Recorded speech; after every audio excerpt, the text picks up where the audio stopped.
तो दोस्तों कैसे हैं आप लोगों के लिए लेकर आए हैं मियाँ बीवी के मजेदार मिसालेदार लतीफे। तो यहाँ पर हम अपनी वीडियो को करते हैं शुरू। एक आदमी की बीवी 2 हफ्ते के लिए मैके गई, लेकिन वो उसे लेने नहीं आया।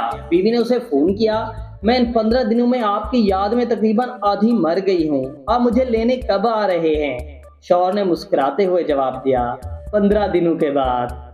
दोस्तों आपको क्या समझ आई कमेंट सेक्शन में जरूर बताइएगा।